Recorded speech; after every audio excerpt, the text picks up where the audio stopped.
Happy birthday to you. Happy birthday to you. So, happy birthday, Black and Chandler. So, ito na nga for today's video. Ito yung kanilang birthday cake ni Chandler. Ayan, Clifford Chandler and Blake Willow. So, pinagsabay yung kanilang birthday sa Jollibee. So, bago pa nga yan, tayo pala yung nag-customize ng kanilang cake at ang team nito is sa pare. Ito yung nilive ko kaninang umaga. At syempre, para hindi na to maburo sa cellphone ko, i-edit na natin yan. Kara-karaka. Kasi hindi, dahil this coming weekend talaga, ang dami kong kailangang i-film na cakes. Ang toro, ang dami. Makadami. Hindi, thank you Lord kasi may mga order tayo nitong darating na Saturday and Sunday na gusto ko rin kasing i-video at saka wala na kasing memory yung phone ko dahil ang dami pa talagang videos na hindi ko pa na-edit kaya talagang habang fresh pa ine-edit ko na agad at habang nagpapahinga kauwi-uwi lang din talaga namin from sa birthday. So pakita ko lang sa inyo kung paano ko ginawa. Actually nilive ko na rin naman na to kanina pero so happen nga good thing so happen na may good thing pa dalawa yung kamerang sinet up ko kanina kasi yung phone ni Alvin available naman siya kaya nagamit ko yung isa sa live at nagamit ko itong isa sa pag-video at pag-record para ma-reels ko na rin. So ito na nga, pakita ko lang sa inyo guys yung ating 2-tier Safari Team Cake. At ang size nito ay 7x4 at 5x4 printed topper. So ayan. So napaka ano lang naman niya. So ganyan lang yung ginawa ko gaya ng mga previous 2-tier cake ko. Pinag-aano ko na siya. Dinedirekta ko na siyang icingan kahit na magkaiba yung kulay nila yung sa top at saka yung sa bottom. Kering-kering yan kasi 'di ba pagdating naman doon sa may middle part, naanuhan naman natin siyang nabuborderan ng yun, yung gulad ng grass tip, nilagyan natin siya ng parang damo-damo style. So, ayan, pinag-cram coat na tayo. Hindi ko na pinakita sa inyo, pero ganun pa rin naman katulad ng mga previous video kung paano tayo magsalansan o magpalaman at mag-cram coat. So, nagpa-final icing na lang tayo dito. So, ayan, pakita ko lang. So, ang ginamit ko nga pala na color doon sa may top para maging light or mocha color siya is brown na may kaunting yellow. At ang ginamit ko dyan is Sugar King Bakers yan. Bakers. Napaka ano niyang gamitin kasi hindi ako medyo naduduman. Ipapatak mo na lang siya.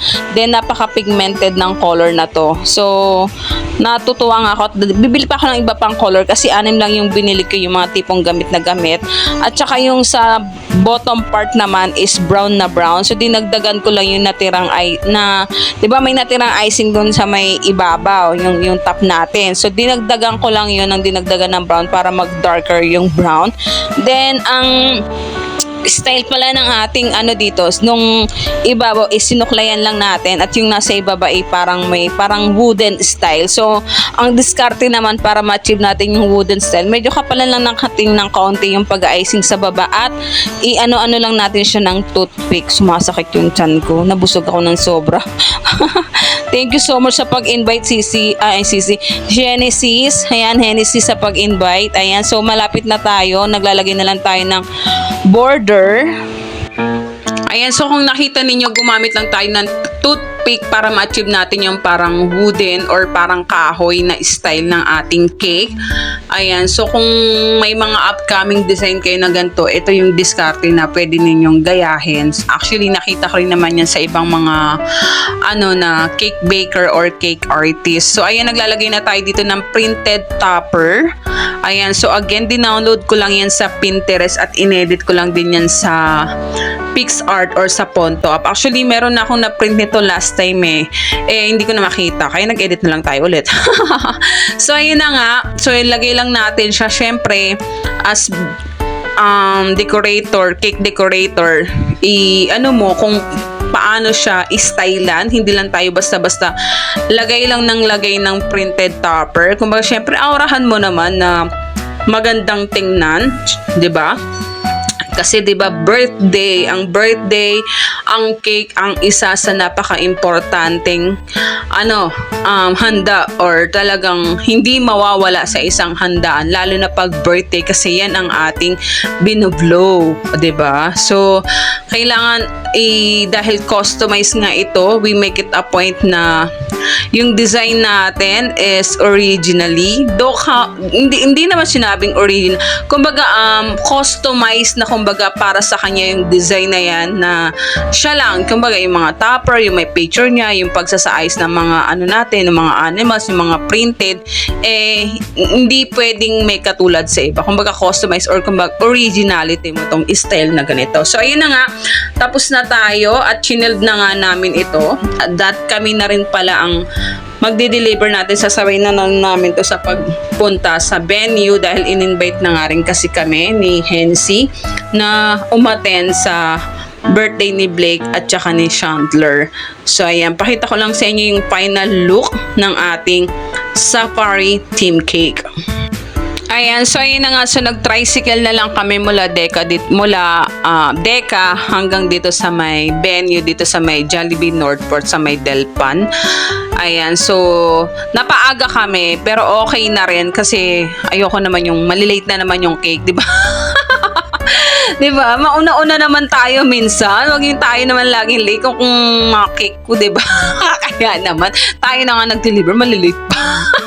So ayan, buti na nga lang nauna kami sa venue at while waiting, nag-dine in na muna kami sa labas. At dahil kami nga ang unang bisitang dumating, ayan, picture muna tayo, video sa ating venue habang inaantay natin yung mga ibang bisita ni Blake at ni Chandler. So ayan, ang aking mga Junaki, syempre si Kuya na puro cellphone na lang.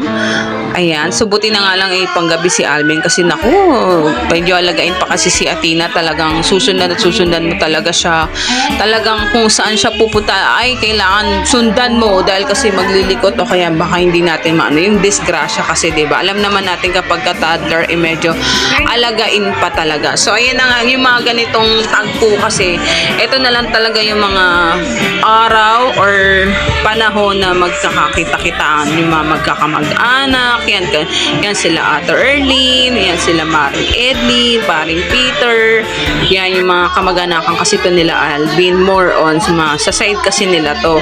So ayan yung mga part ng sa side naman ng mga family nila Hennessy, yan yung sila Tita Saleng, ayan. So yung iba medyo hindi na nakarating siguro dahil busy or may mga previous appointment, taray, di ba? So, Friday din kasi ngayon dahil siguro nga may mga others silang mga ganap. So, ayan yung anak ko, Diyos ko, bumibida sa mga pag-game. So, diba, laki-laki na, active pa yung anak ko. Siguro darating na lang yung time na kapag gantong may birthday event, tatanggi na siyang sumali sa mga ganyan. Sa ngayon, nangunguna-nguna pa siya. O, diba yung anak ko, napaka-active sa mga palaro. Gusto niya lagi siyang mananalo, tapos naiinis siya kapag yung palaro is bring me, tapos hindi ko siya agad maabutan ng ipapa-bring me, diba? Ngayon sinabihan ko na siya na hindi na dapat ganyan kasi nung Halloween party, Diyos ko, tinatawa na siya mga tao. Lumalaki ka na, anak, pero alam ko naman darating naman yung time na ikaw na lang mismo kusang tatanggi, pero ngayon i-enjoy na lang muna niya. So ayan na nga, lumabas na nga ang ating special guest, syempre si Jollibee. Ayan ang mga inaantay ng mga kids, yung lapitan ng mga si Athena, Diyos ko, nag-iiyak pa talaga, gustong lumapit kay Jollibee. Kaya sabi ko, Alvin, buhatin man lang si Athena kaysa naman tumakbo-takbo dun mamaya mabangga pa or ano, diba? Then ayan na nga, so syempre tuloy pa rin ang party. Nagpapagames ito yung mga for adults at yung iba nagpapa photo booth. Ayan, so yung iba chika-chika, si Athena, ayan, kinorner ko na. So ito yung ating final look ng ating cake.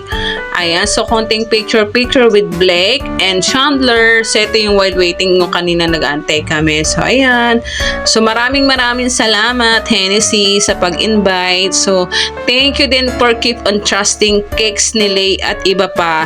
O diba, nung first kasi na birthday din ni Blake, kami din yung nag-customize. Yeah, sa Jollibee din yun sa may Tayuman branch.